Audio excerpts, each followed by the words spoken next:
Hey everybody, welcome to this week's video. Just wanted to talk a little bit about what's going on and why the video is a little bit later than usual.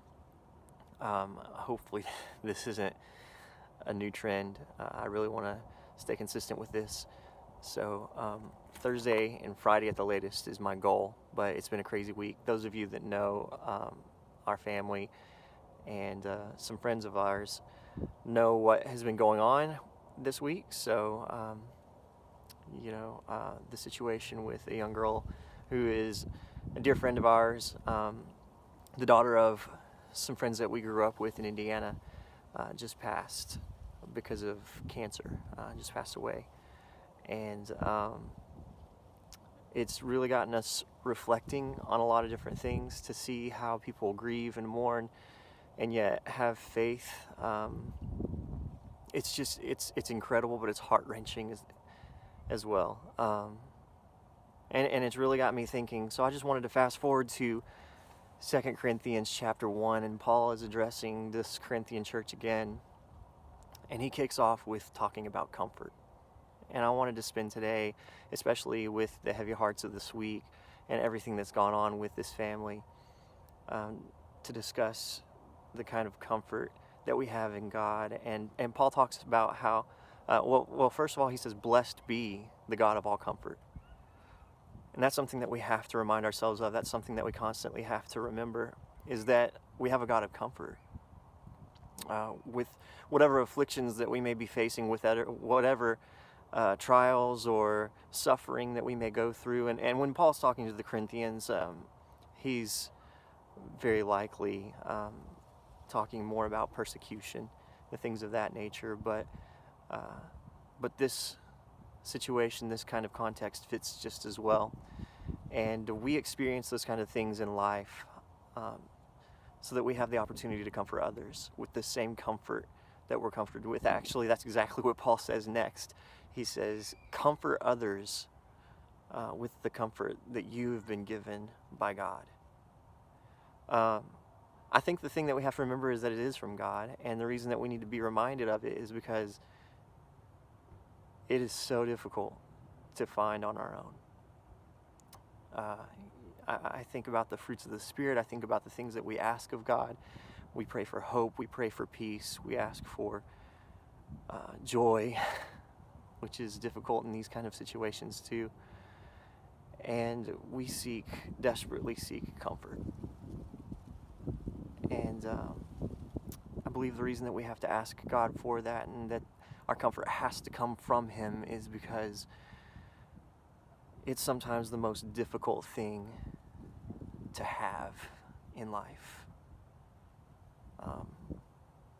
Life doesn't play any favorites. It doesn't ask our permission. We live in a broken world, and it's marred by sin and the consequences of sin. And one of those consequences is death. I mean, it's the ultimate consequence. And death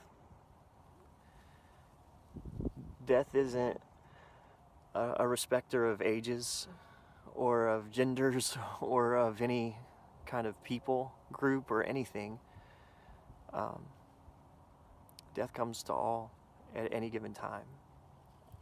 And because of that, because of the brokenness that our world has, we must remind ourselves that we have a comforter, and it is our God. So whatever you're struggling with today, whatever you're going through, pray for the things that are impossible to have on your own. Pray for peace. Pray for joy. Pray for comfort. And in some way, God reveals Himself, and He gives it graciously to you. If you're like this family, or even like our family, who is feeling the residual effects of what our friends are going through, and you're desperately in need of that comfort, remember why we have it.